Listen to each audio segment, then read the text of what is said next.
नमस्कार विद्यार्थी मित्रांनो, स्वागत आहे तुमचं माझ्या यूट्यूब चॅनलवरती।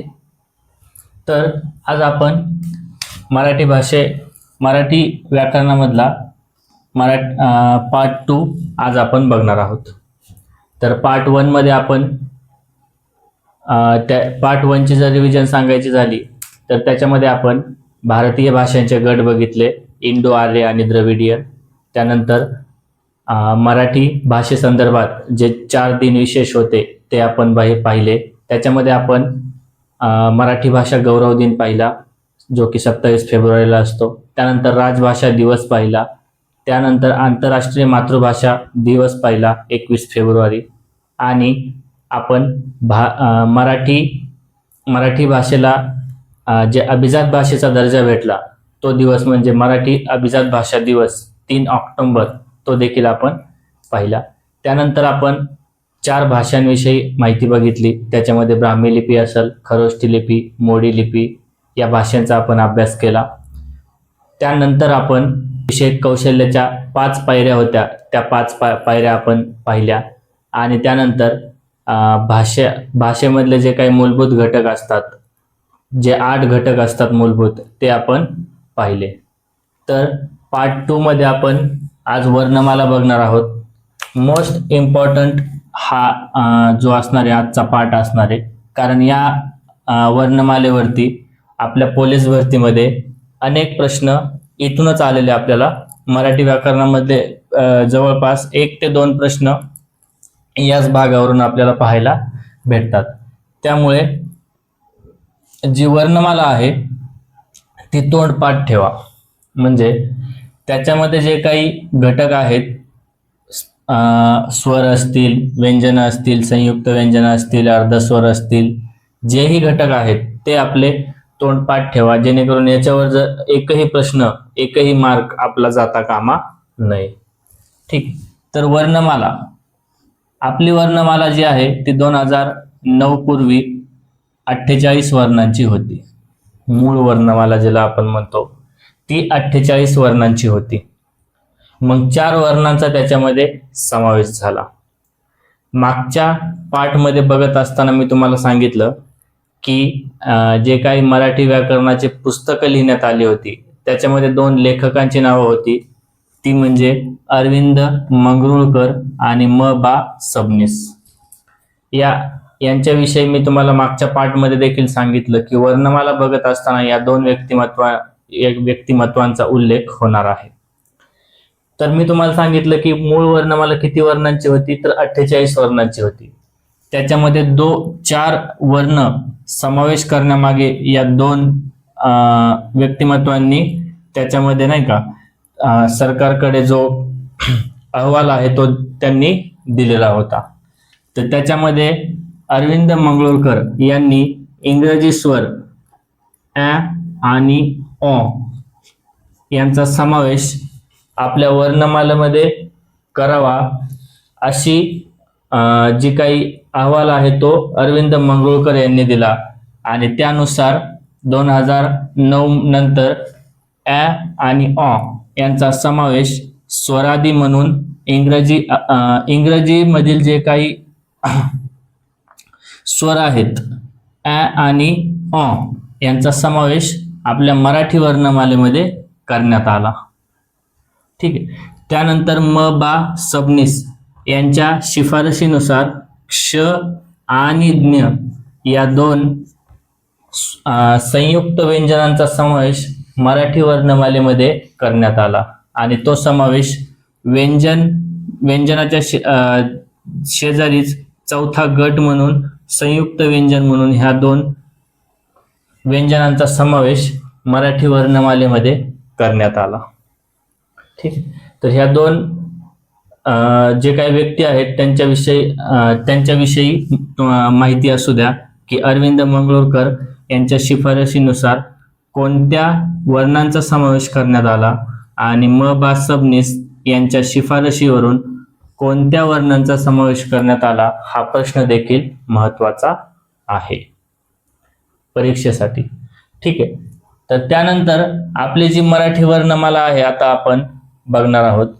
आपल्या मराठी वर्णमालेचा 4 भागांमध्ये डिवाइड केलेला आहे आपल्या वर्णमालेला.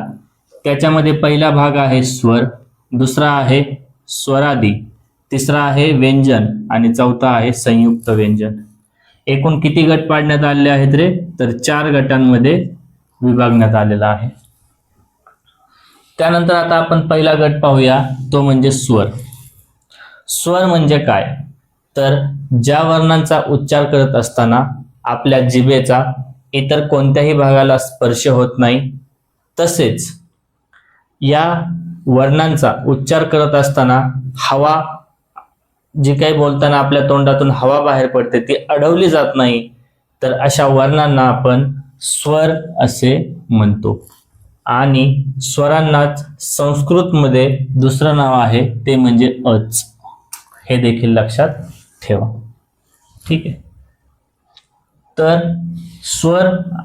स्वरांनाच संस्कृतमध्ये दुसरं नाव काय आहे?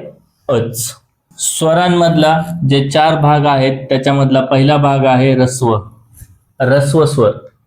तर रस्व स्वर म्हणजे ज्या स्वरांचा उच्चार आखूड होतो, म्हणजे हा जो उच्चार आहे तो कमी कालावधीसाठी होतो या वर्णांचा उच्चार, त्यामुळे त्यांना आपण काय म्हणतो रे? रस्व स्वर असे म्हणतात. रस्व स्वरांमध्ये कोणकोणत्या वर्णांचा समावेश होतो? तर अ, ई, उ, दीर्घ रस्व ई, रस्व उ, रू आणि लू या एकूण 5 वर्णांचा समावेश रस्व स्वरामध्ये केला जातो. एकूण किती आहेत? 5. ही गोष्ट लक्षात ठेवा. त्यानंतर आहे दीर्घस्वर. दीर्घस्वर म्हणजे ज्यांचा उच्चार करण्यासाठी कालावधी जास्त लागतो, त्यांना आपण दीर्घस्वर असे म्हणतो. आणि दीर्घस्वरांमध्ये या 3 वर्णांचा समावेश होतो, 3 स्वरांचा समावेश होतो. ते म्हणजे आ, ई, उ, सर्व दीर्घ, अशा 3 स्वरांचा समावेश दीर्घ स्वरांमध्ये केला जातो. लक्षात कसं ठेवायचं? तर रस्व आणि दीर्घ लक्षात ठेवा. आणि लिहित असताना आपण ज्यावेळेस फर्स्ट टाइम पहिलीमध्ये ज्यावेळेस आपण वर्णमाला किंवा स्पर्श व्यंजने पाहिलेली असतात, त्यावेळेस आपण एक पॅटर्न असतो आपल्या लक्षात ठेवण्याचा, नाही का? अ, आ, ई, ई, उ, ऊ, रू, लू अशा पद्धतीने. तर तोच पॅटर्न तुम्ही लक्षात असेल तुमच्या, तोच लक्षात ठेवा. अ, आ, ई, ई, उ, ऊ, फक्त रू आणि लू या ठिकाणी लिहायचे आहेत. हे लक्षात ठेवा. या ठिकाणी कोणते येतील? दीर्घ आणि इतर रस्व. ठीक आहे. तर तिसरा भाग आहे संयुक्त स्वर. मोस्ट इम्पॉर्टंट भाग, कारण या संयुक्त स्वरांमध्ये ज्या स्वरांचा समावेश होतो त्यांची फोड आपल्याला पोलीस भरतीसाठी अनेक वेळा विचारलेली आहे. संयुक्त स्वरांमध्ये 4 स्वरांचा समावेश होतो. 4 स्वर म्हणजे ए, ऐ, ओ, औ या 4 स्वरांचा समावेश कशामध्ये होतो? संयुक्त स्वरांमध्ये होतो. संयुक्त स्वरांची फोड करत असताना लक्षात ठेवायचं आहे,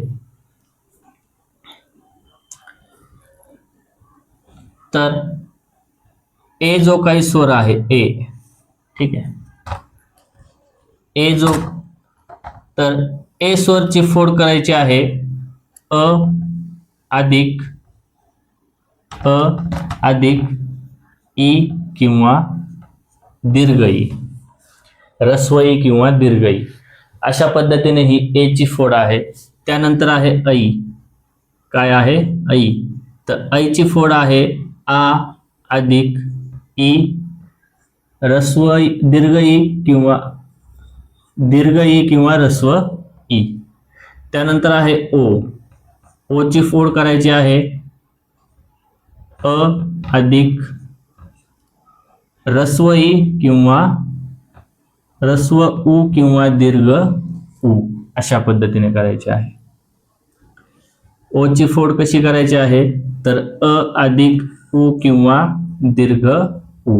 त्यानंतर आहे औ, आणि औ ची फोड करायची आहे आ अधिक रस्व ई किंवा रस्व उ किंवा दीर्घ उ. अशा पद्धतीने संयुक्त स्वरांची फोड करायची आहे आणि ही मोस्ट इम्पॉर्टंट आहे, जी की परीक्षेला वारंवार विचारण्यात आलेली आहे. एकूण संयुक्त स्वर किती हा प्रश्न विचारला तर त्याचं उत्तर असणार आहे 4. कोणते? ए, ऐ, ओ, औ हे 4 संयुक्त स्वर आहेत. त्यानंतर स्वरांमध्ये चौथा भाग आहे इंग्रजी स्वर आणि इंग्रजी स्वरांचा समावेश कोणाच्या शिफारशीवरून करण्यात आला तर अरविंद मंगरुळकर यांच्या शिफारशीवरून. लक्षात कसं ठेवायचं तर अरविंद नावामध्ये पहिल्यांदा काय आहे रे? अ. आणि इथं समावेश पण कशाचं करण्यात आलंय? ॲ आणि ऑचा. तर अशा पद्धतीने हे लक्षात ठेवायचं आहे. थोडंफार ट्रिक लावायची आहे, लॉजिक. तर अरविंद मंगरुळकर यांच्या नावामधला अ आणि इथले ॲ आणि ऑ अशा पद्धतीने तुम्हाला ट्रिक वापरून ते लक्षात ठेवायचं आहे. त्यानंतर आहे स्वरादी. काय आहे? स्वरादी. बघा, स्वरादीमध्ये समावेश होतो अनुस्वार आणि विसर्ग. अनुस्वार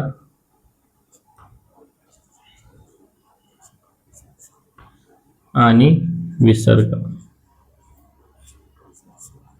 ठीक. तर अनु म्हणजे काय हे लक्षात ठेवा. अनु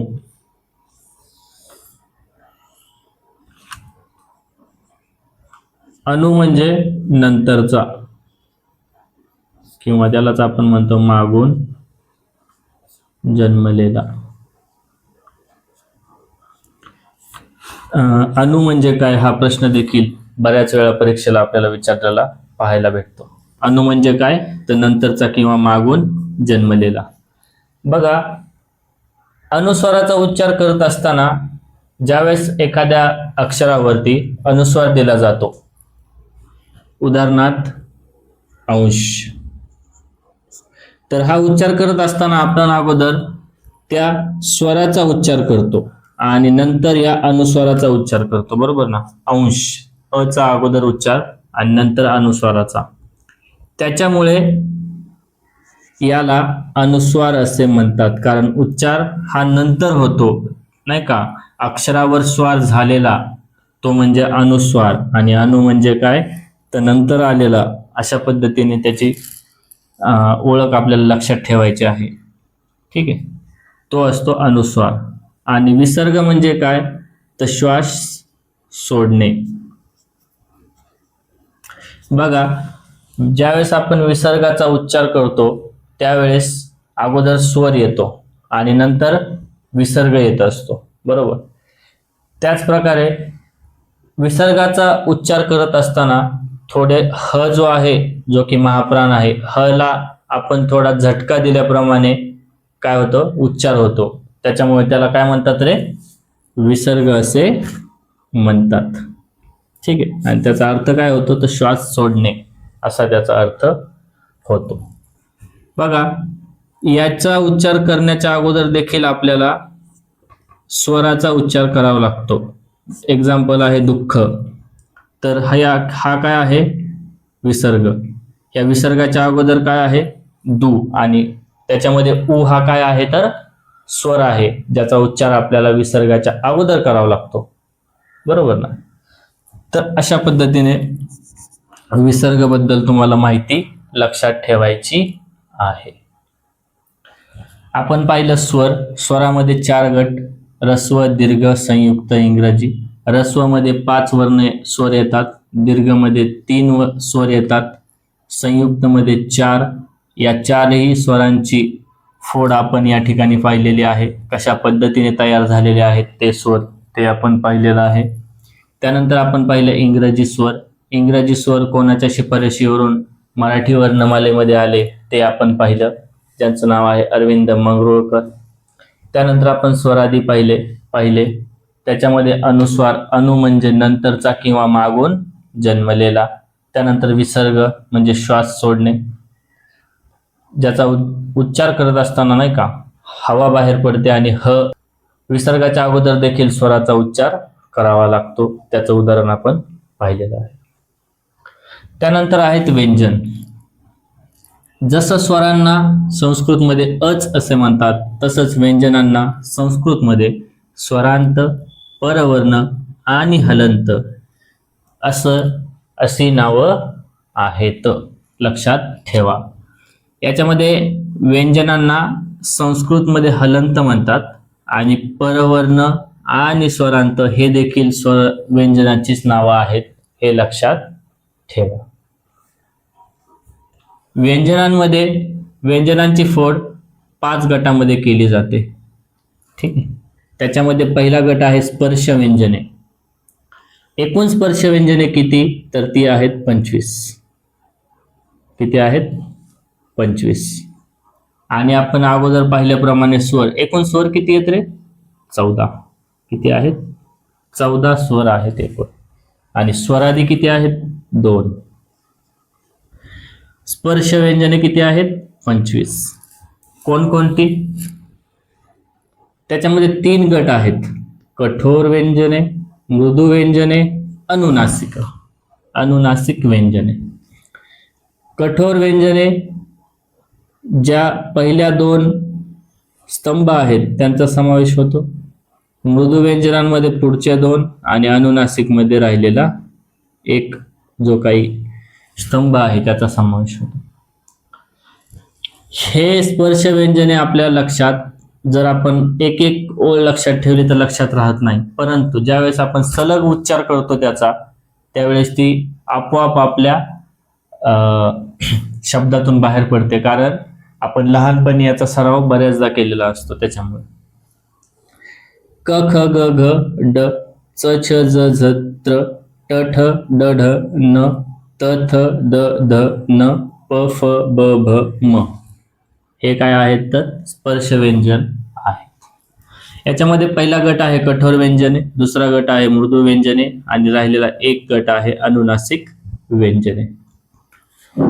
लक्षात ठेवा, एकूण कठोर व्यंजने किती हा जर प्रश्न विचारला तर पर्यायामध्ये जर 10 असेल आणि 10 आणि 13 दोन्हीपैकी एकच देतील.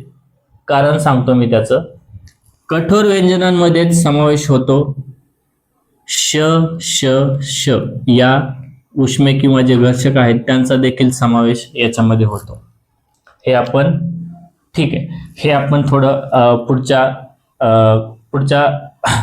नाही का, हे सर्व झाल्यानंतर पाहूया. तर लक्षात ठेवा किती आहेत आता कठोर व्यंजने? 10 आहेत. याच्यामध्ये मृदू पण 10 आहेत. अनुनासिक किती आहेत? तर 5 आहेत. ठीक आहे. त्यानंतर आहेत अर्धस्वर. अर्धस्वर किंवा त्यांना दुसरं नाव आहे अंतस्थ. अंतस्थ का म्हणतात? कारण हे अर्धस्वर स्पर्श व्यंजने आणि उष्मे यांच्या मध्ये येतात, म्हणून त्यांना अंतस्थ असे देखील म्हणतात. य र ल व हे 4 व्यंजनांचा समावेश अर्धस्वरामध्ये होतो.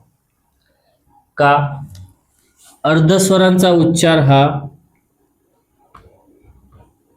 ई, रू, लू आणि उ या स्वरांच्या जवळपास होतो, त्याच्यामुळे यांना अर्धस्वर असे म्हणतात. लक्षात ठेवा. आणि यांचा जे काही स्वरांच्या क्रमानुसार मांडणी आहे ती कशी असणार आहे? तर अगोदर काय येतो? ई, त्यानंतर उ, त्यानंतर रू आणि मग लू असा त्यांचा मांडणी आहे. म्हणजे कशी मांडणी येईल ती? य व र ल अशी मांडणी आहे. ऍक्च्युअल म्हणजे क्रम जो आहे ना त्यांचा तो अशा पद्धतीचा आहे. कारण बघा ई उ रू लू अशी मांडणी आहे, म्हणून ई उ म्हणजे व अगोदर पाहिजे ना, त्याच्यानुसार. ठीक आहे. त्याच्यानंतर आहेत उष्मे किंवा ज्यांना आपण घर्षक असं देखील म्हणतो, आणि याच्यामध्ये समावेश होतो श, श आणि स या 3 व्यंजनांचा. किती आहेत ते? 3 आहेत. एकूण अर्धस्वर किती? 4. ठीक आहे. त्यानंतर आहेत महाप्राण. महाप्राण हा एक महत्वाचा महाप्राण आहे, एकमेव. आणि एकूण महाप्राण किती असा जर प्रश्न विचारला तर ते आहेत 14. किती आहेत? 14. मग कोणकोणते आहेत ते 14?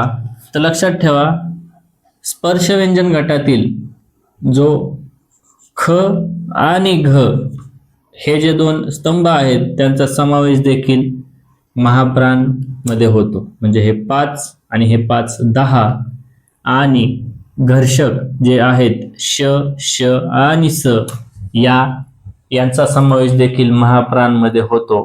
हे 3 13 आणि महाप्राण मधला ह एक 14वा, असे एकूण किती महाप्राण आहेत? तर 14 महाप्राण आपल्याला सांगता येतात.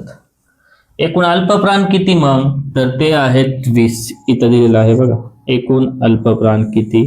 20. एकूण महाप्राण किती? 14. त्यानंतर आहे द्रविडियन वर्ण. द्रविडियन म्हणजे कन्नड आणि तमिळ या भाषेंमधला तो शब्द आहे. तो आहे स्वातंत्र्य व्यंजन, तो म्हणजे ळ. ठीक आहे.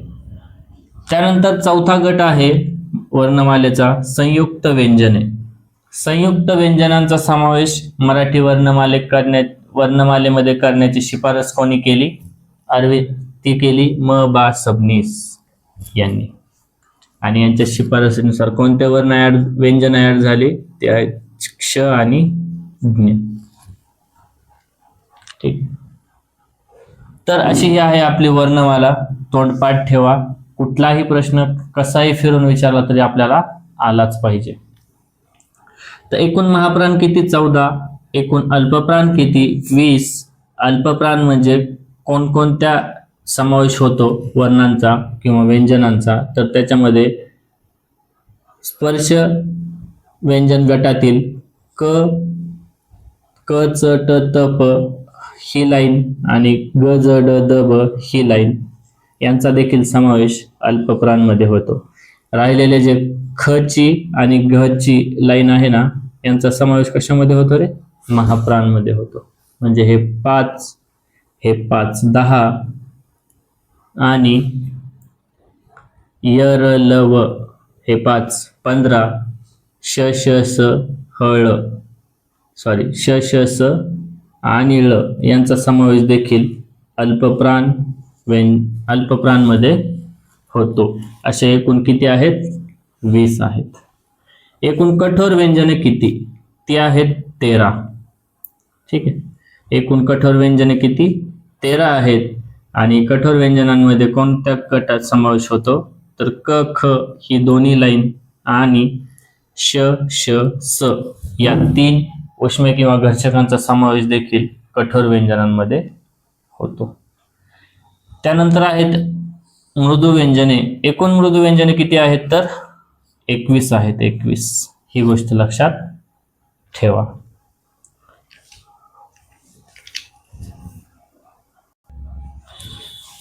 ठीक. त्यानंतर स्वर पाहत असताना ही गोष्ट सांगायची राहिली की स्वरांचा आणखीन 2 गट पडतात. ते म्हणजे सजातीय आणि विजातीय स्वर. सजातीय स्वरांमध्ये एकाच उच्चार स्थानातून निघणाऱ्या स्वरांचा समावेश होतो. ते म्हणजे अ आ इ ई उ ऊ यांचा. म्हणजे बघा, ह्रस्व आणि दीर्घ जे आहेत ना, ह्या दोन्ही गटांचा समावेश सजातीय स्वरांमध्ये होतो. तर संयुक्त स्वरांचा समावेश हा विजातीय गटामध्ये होतो. म्हणजे भिन्न उच्चार स्थानातून उच्चार होणाऱ्या स्वरांना विजातीय स्वर असे म्हणतात. आणि मग त्याच्यामध्ये अ ई उ ऊ ए ऐ उ ऊ उ ई उ अशा विजातीय स्वरांचा समावेश याच्यामध्ये होतो. हे देखील महत्वाचं आहे, कारण बऱ्याचदा पेपरला आपल्याला याच्यावरून देखील प्रश्न विचारलेला आहे की सजातीय स्वर ओळखा, विजातीय स्वरांचा गट ओळखा. अशा पद्धतीचे प्रश्न आपल्याला विचारले जातात. लक्षात ठेवा, 2 सजातीय स्वरांपासून एकच दीर्घ स्वर तयार होतो. म्हणजे काय? तर बघा, ज्यावेळेस अ आणि आ या सजातीय स्वरांचा नाही का एकत्र येतात, त्यावेळेस एकच काय होतं रे? दीर्घ स्वर तयार होतो, म्हणजे आ. त्यानंतर आहे दोन विजातीय एकत्र आल्यास, दोन विजातीय स्वर एकत्र आल्यास संयुक्त स्वर तयार होतो. बघा विजातीय स्वर घेऊया आपण. त्याच्यामध्ये आपण जर घेतलं की अ अधिक ई, तर काय तयार होतं रे? ए. जे की आपण इथं दिलेलं आहे अ अधिक ई, बरोबर. आणि ए काय आहे? संयुक्त स्वर आहे. दोन विजातीय स्वर एकत्र आल्यास संयुक्त स्वर तयार होतो. हे दोन विजातीय स्वर त्याच्यापासून बनलेला हा संयुक्त स्वर. दोन संयुक्त स्वर एकमेकात मिसळत नाहीत, म्हणजे ए आणि ऐ हे कधीच एकमेकात मिसळत नाहीत. ते दोन्ही काय आहेत? ते संयुक्त स्वर आहेत. त्यानंतरचा पॉइंट आहे अनुनासिक, किंवा त्यालाच आपण परस्वर्ण असे देखील म्हणतो. तर आपण स्पर्शव्यंजन पाहिली. त्याच्यामध्ये आपण 3 गट पाहिले: कठोर, मृदू आणि अनुनासिक. आणि आपण आता या अनुनासिकांबद्दल माहिती पाहणार आहोत. अनुनासिकांनाच परसवर्ण असे देखील म्हणतात, कारण अनुनासिक जे आहेत ना, ते अनुस्वाराच्या ऐवजी वापरता येतात. आता तुम्ही म्हणाल कसं? अनुस्वार म्हणजे कोणता रे? अनु म्हणजे काय असतं मी तुम्हाला सांगितलं. अनु म्हणजे नंतरचा किंवा मागून जन्मलेला. आणि अनुस्वार कुठं कसा देतात? हा जो आहे ना, हा अनुस्वार आहे. याला काय म्हणतात? अनुस्वार असे म्हणतात. तर अनुनासिकांचा जो वापर आहे ना, तो या अनुस्वारासाठी पण केला जातो, आणि त्याच्यामुळेच त्याला परसवर्ण असे म्हणतात. बघा कशा पद्धतीने तो वापर केला जातो. तर अनुस्वाराच्या पुढील अक्षर जर स्पर्शव्यंजन गटातील असावे लागते. म्हणजे जर तुम्हाला अनुनासिकाच्या ऐवजी किंवा अनुनासिकाचा वापर अनुस्वाराच्या ऐवजी करायचा असेल, तर अनुस्वाराच्या पुढील अक्षर स्पर्शव्यंजन गटातील असायला हवे. आणि स्पर्शव्यंजन गट कोणता आहे? हा, ह्या गटातील असायला हवे. एवढ्या, ठीक. ह्या एवढ्या गटातील ते दुसरं अक्षर जे असतं ना, ते असायला पाहिजे. आणि त्या पुढील अक्षराच्या आडव्या रांगेतील 5व्या स्थानचे अनुनासिक घेऊन अनुस्वार काढावा लागतो. म्हणजे समजा हा उदाहरण घेऊया आता डायरेक्ट आपण. गंगा, ठीक आहे. तर ग वरती काय आहे? अनुस्वार आहे. आणि अनुस्वाराच्या पुढील अक्षर इथं दिलेलं आहे बघा. अनुस्वाराच्या पुढील अक्षर स्पर्शव्यंजन गटातील असावे लागते. पुढचे अक्षर आहे गा. आणि गा म्हणजेच ग. ग हे आहे का? तर आहे. स्पर्शव्यंजन गटातील अक्षर आहे. पुढं आणि त्या पुढील अक्षराच्या आडव्या रांगेतील 5व्या स्थानचे अनुनासिक घेऊन अनुस्वार काढावा लागतो. म्हणजे 5व्या स्थानचे अक्षर हे आहे बघा. हा गट, ही जी लाईन आहे ना आडवी, त्या आडव्या लाईन मधलं 5व्या स्थानचं अक्षर घ्यायचं असतं. म्हणजे हे वालं कोणतं? ड.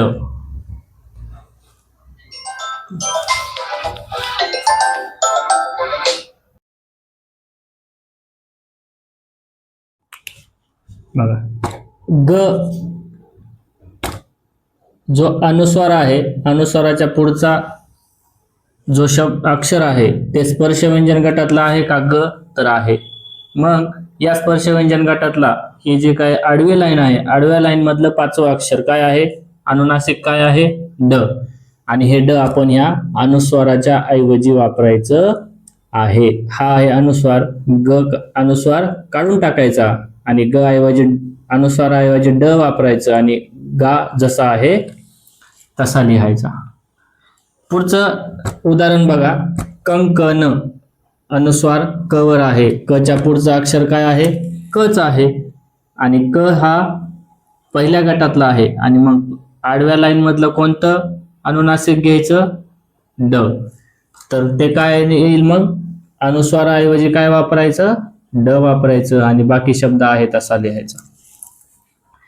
तर असा या वाक्याचा अर्थ आहे. पुढचं बघा, दुसऱ्या गटातलं आहे च छ ज झ त्र. याच्यापैकी जर आलं तर बघा चंचल. ठीक आहे. अनुस्वार, अनुस्वाराच्या पुढचं अक्षर काय आहे, च. आणि च गटातलं मग पाचवं अक्षर काय आहे, त्र. मग ते वापरायचं इथं. हे ते त्र ला जोडायचं. काय करायचं, त्र ला जोडायचं असतं ते. चंत्रल असे काय होईल, त्याची फोड होईल. म्हणजे याच्यावर देखील प्रश्न आलेला आहे. तुम्ही म्हणाल अशा प्रकारचा प्रश्न आलेला आहे का, तर हो, अशा प्रकारचे प्रश्न आलेले आहेत. त्याच्यामुळे ह्या पॉइंटचा देखील अभ्यास करणं तेवढंच गरजेचं आहे. त्यानंतर बघा मंजूर, म आणि अनुस्वाराऐवजी काय वापरतो आपण, त्र. कारण म हा कोणत्या गटातला आहे रे, सॉरी ज हा कोणत्या गटातला आहे, तर दुसऱ्या गटातला आहे. त्यानंतर कंठ, ठ. ठ हा तिसऱ्या गटातला आहे, म्हणजे आडव्या लाईन मधल्या तिसऱ्या गटातला आहे. ट गटातला म्हणता येईल आपल्याला. त्याच्याऐवजी न वापरायचा. कंठ ऐवजी इथे न जोडला त्याला आपण. थंड इथे न जोडला. हुंडा कसं होईल रे, आणि न वापरायचं हुंडा. अनुस्वार काढून टाकायचा. त्यानंतर व्यंजन संधी बघा. व्यंजन संधी व आणि या जोडाक्षरावर काय आहे, अनुस्वार आहे. पुढचा अक्षर आहे ज, आणि ज हे कोणत्या गटातला आहे, या गटातला आहे. त्यामुळे वापरायचं काय, त्र. ज ला काय जोडायचं, त्र जोडायचं. परत अजून एक स आहे आणि ध कोणत्या अक्षरात, त्याच्या पुढचं अक्षर ध आहे. ध कोणत्या गटातलं आहे, या गटातलं. वापरायचं काय, त्याच्याऐवजी न. त्याला न जोडायचं. व्यंजन संधी अशा प्रकारे. त्यानंतर आहे संत. सन अनुस्वार काढून टाकायचा. त हे कोणत्या गटातला आहे, न वापरायचं त्याच्याबद्दल, संत. त्यानंतर आहे शिंप, प गट. त्याच्याऐवजी म वापरायचे, म्हणजे शिंप असा शब्द द्यायचा. त्यानंतर आहे बंब आणि संप. हे तुम्ही मला कमेंट करून सांगायचं आहे. या दोन कमेंट करायचं आहे या दोन प्रश्नांचं उत्तर. ठीक आहे. पुढचा पॉइंट आहे वर्ण व त्यांची उच्चार स्थाने. ठीक आहे. त्यांच्या उच्चार स्थानावरून वर्णांना काही नावे देण्यात आली आहेत. त्या उच्चार स्थानाची, म्हणजे जिथून उच्चार करत असताना जे अवयव आहे ना, त्याचंच नाव त्या ठिकाणी देण्यात आलेलं आहे. तर हे लक्षात ठेवण्यासाठी एक ट्रिक आहे, ती लक्षात ठेवा आणि हे पाठच ठेवा, कारण याच्यावरून 1 मार्क तुमचा फिक्स होणार आहे. ठीक आहे. तर बघा, कंठ. कंठ मध्ये पहिला शब्द काय आहे, क. आणि सुरुवात पण कुठून आहे, क पासून. ही एक ट्रिक आहे, लक्षात ठेवा. क आहे म्हणून क पासून सुरुवात, आणि ही लाईन तर आपल्याला पाठच आहे, क ख ग ग ड. याच्यात कुणाला काही अडचण नसलीच पाहिजे, कारण स्पर्श व्यंजने 25च्या 25 पाठ आहेत आपली, बरोबर. तर क ख ग घ ड हे 5 झाले, आणि त्यानंतर आहेत किती राहिले, किती 4. ते कसे लक्षात ठेवायचे, अ, आ, आहा आणि ह. ठीक आहे. तर अ वाले किती येतं, 3. हे पहिले 2 तर लक्षात राहतील, अ आ. कारण जसं स्पर्श व्यंजन गटाची सुरुवात कुठून होते, क पासून. मग तसंच अ आईची सुरुवात कुठून होते, अ पासून. त्यामुळे सुरुवातीचे म्हणून अ आणि आ लक्षात ठेवा.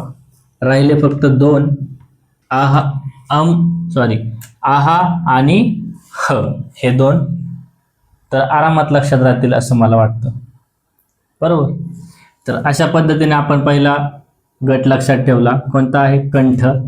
क ख ग घ ड, अ आ, आहा आणि ह. ठीक आहे. याच्या बाहेर काहीही नाहीये. एवढेच त्याच्यामध्ये वर्णांचा समावेश होतो, एवढ्याच. ठीक. त्यानंतरचा आहे बघा तालव्य आणि दंत तालू. तर दंत तालु नाव कसं आहे रे, मोठं आहे, पण अक्षर किती आहेत त्याच्यामध्ये, मोजकीच आहेत. च छ ज झ, च छ ज झ या 4च अक्षरांचा त्याच्यामध्ये समावेश होतो. ठीक आहे. तर कसं लक्षात ठेवलं आपण दंत तालु? दंत तालु नाव मोठे आहे, परंतु त्याच्यामध्ये अक्षर 4च येतात. आणि ती कोणती येतात रे? दंत तालु मध्ये च छ ज झ म्हणजे आडव्या लाईन मधले दुसरी जी लाईन आहे ना आडवी, त्याचा मधले 4 अक्षरांचा समावेश दंत तालु मध्ये होतो. त्यानंतर आहे तालव्य. काय आहे? तालव्य. आणि तालव्य मध्ये होतो या सर्वांचा समावेश. च छ ज झ त्र, च छ ज झ त्र सगळीच आली मग त्याच्यामध्ये. त्याचबरोबर बघा तालव्य मध्ये ई ई यश, ई ई यश यांचा देखील समावेश होतो. ही कशी लक्षात ठेवायची? तर बघा तालव्य म्हणजे काय रे? ताल. आणि ताल लावत असताना आपण कसा लावतो? E E. हा एक ताल आहे ना, ई ई म्हणतो ना आपण, त्या पद्धतीने लक्षात ठेवायचं आहे. ताल ताल म्हटलं की ई ई. आणि ताल कोण लावतं रे? तर यश लावतो. अशा पद्धतीने ही गोष्ट लक्षात ठेवा. तुम्हाला तुमच्याकडे जर दुसरी कोणती ट्रिक असेल तर ती तुम्ही कमेंट बॉक्स मध्ये मला नक्की सांगा, जेणेकरून इतरांना देखील त्याचा फायदा होईल. ठीक आहे. तालव्य म्हणजे काय? च छ ज झ त्र आणि ई ई यश. ठीक आहे. त्यानंतर आहे मूर्धन्य. बघा नावातच आहे मूर्धन्य म्हणजे मुरुड.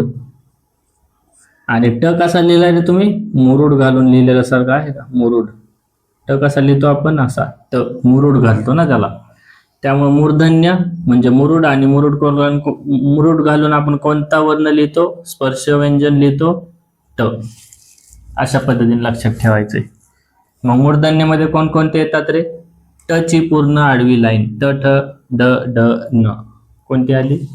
ट ठ ड ढ न. आणि दुसरे आहे रु र शळ. आता हे पहिला शब्द जर लक्षात ठेवला ना तुम्ही, रु, मुरुड घालून हा पण लिहिलेला आहे बघा, किती नाही का, मुरगळलेला आहे. थोडक्यात लक्षात ठेवा. रु र शळ असं. रु जरी लक्षात ठेवलं ना तुम्ही तरी र शळ हे ऑटोमॅटिक तुमच्या ज्यावेळेस आपण अनेक वेळेस त्याचं वाचन करतो ना, त्यावेळेस ते ऑटोमॅटिकली आपल्याला पहिला शब्द जरी आठवला ना तरी पूर्ण वाक्य आपल्याला ते आठवतं. अशाच पद्धतीने पहिला शब्द जरी वर्ण जरी आठवला ना, बाकीचे वर्ण लगेच लक्षात येतात. ठीक. तर कसं लक्षात ठेवायचं? मूर्धन्य मुरुड घालून लिहितो आपण ट, ट ठ ड ढ न. ही लाईन पूर्ण तर पाठ आहे सर्वांची. राहिलं रु र श ळ. ठीक आहे. त्यानंतर आहे दंत. दंत मध्ये शेवट काय रे? त. आणि इथं पण काय? त. म्हणून दंत. मग त ची लाईन त थ द ध न. आणि दातामध्ये देतो दंत, दातात दिली लस, याच्यावरून लस. हे देखील दंत मध्येच येतं, हे लक्षात ठेवायचं आहे. काय? लस. दंत शेवटी आहे त, त ची लाईन, त ची आडवी पूर्ण लाईन त थ द ध न. आणि त्याच्या दातामध्ये दिली आपण लस. याच्यावरून ही आपली ट्रिक आहे. त्यानंतर आहे बघा ओष्ठ. आणि ष्ठ मध्ये तुम्हाला प सारखं लिहिलेलं दिसत असेल, हे बघा लिहिलेलं आहे प सारखं. त्याच्यावरून लक्षात ठेवायचंय प ची लाईन असणार आहे ती. ओष्ठ म्हणलं की प ची लाईन कोणती आहे ती? प फ ब भ म आणि उ उ. ठीक. ओष्ठ म्हणजे आपण जर म्हटलं ओठ, आणि बघा आपल्या ओठांना लागलं की आपण कसं करतो? उ उ. एक मजेशीर आहे, पण लक्षात ठेवा आपल्याला फक्त लक्षात ठेवण्याशी मतलब आहे. बाकी तुम्ही ट्रिक कशीही बनवा, काहीही प्रॉब्लेम नाही. आपल्या फक्त ते लक्षात राहिलं पाहिजे, ही गोष्ट लक्षात ठेवा. ठीक आहे. ओष्ठचं काय बघितलं आपण? प फ ब भ म आणि उ उ. ठीक आहे. तर त्यानंतर आहे बघा कंठ अधिक ओष्ठ, म्हणजे या दोन्ही अवयवांना मिळून जे काही उच्चार स्थान, जे वर्ण बाहेर पडतात ते आहेत ओ औ अ. अ हा एक इंग्रजी आहे. औ हा काय आहे रे? संयुक्त आहे. आणि ओ देखील काय आहे? संयुक्त आहे. म्हणजे संयुक्त अधिक इंग्रजीमध्ये जे आपण वर्णमाला लिहितो त्यावेळेस बघा इथं लिहितो आपण संयुक्त आणि इथं काय लिहितो? इंग्रजी. तर संयुक्त मधलं काय घ्यायचंय? ओ आणि औ. आणि इंग्रजी मधलं काय घ्यायचंय? आपण लिहितो काय त्याच्यामध्ये ॲ आणि ऑ लिहितो ना, त्यातलं फक्त ऑ घ्यायचंय. आणि संयुक्त मध्ये काय काय लिहितो आपण? ए, ऐ, ओ, औ. त्यातलं काय काय घ्यायचंय? हे दोन घ्यायचे फक्त. शेवटच्या एक आणि याच्यातले शेवटचे दोन कशामध्ये येणार? कंठ अधिक ओष्ठ. सुरुवातीपासून पण लक्षात ठेवू शकता. कंठ अधिक ओष्ठ मध्ये ओ सुरुवात आहे. इथं इथं पण ओ औ अ असं. त्यानंतर आहे दंत अधिक ओष्ठ. बघा ओष्ठ ओष्ठ दोन आहेत, त्याच्यामध्ये एकदा कंठ आहे एकदा दंत आहे आणि दुसऱ्या ओष्ठ्यामध्ये येतो फक्त व. दंत म्हणजे दात, दातामधून फक्त व. ठीक आहे, दात ओठ व असं देखील लक्षात ठेवू शकता. काय? दात ओठ व. त्यानंतर आहे बघा कंठ अधिक तालू. कंठ अधिक ओष्ठ्यामध्ये ओ औ अ घेतल्यानंतर कंठ अधिक तालू मध्ये ए ऐ ॲ, ए ऐ ॲ हे राहिलेले घ्यायचे आहेत. बरोबर. काय घेतले मग कंठ अधिक तालू मध्ये? ए ऐ ॲ हे तीन स्वर त्याच्यामध्ये घेतले. आणि नासिक्य म्हणजे नाक, विसर्ग अनुस्वार म्हणजे अम, फक्त अनुस्वार ज्याला आपण म्हणतो तो घ्यायचा आहे. तर अशा पद्धतीने वर्ण व त्यांची उच्चारस्थाने देखील आपण बघितलेली आहेत. आणि मराठी व्याकरणाचा, मराठी भाषेचा उगम व व्याकरण हा पहिला जो काही धडा आहे तो संपलेला आहे. याच्या पुढचा आहे संधी. कोणता आहे? संधी, जो की 1 ते 2 मार्क साठी विचारला जातो, म्हणजे जातोच. ठीक आहे, त्यामुळे तो देखील खूप महत्वाचा आहे. रिव्हिजन करत राहा. जेवढी तुम्ही रिव्हिजन करता तेवढाच तुमचा फायदा होणार आहे, ही गोष्ट लक्षात ठेवा. ज्या गोष्टी लक्षात राहत नाहीत त्या पेजवरती लिहून काढा. ते पेज दिवसातून 1-2 वेळेस बघा आणि 5-6 दिवसांनंतर तुमच्यातला फरक बघा की तुम्हाला जाणवेल की आपल्याला हे आता लक्षात राहिलेलं आहे. ठीक आहे.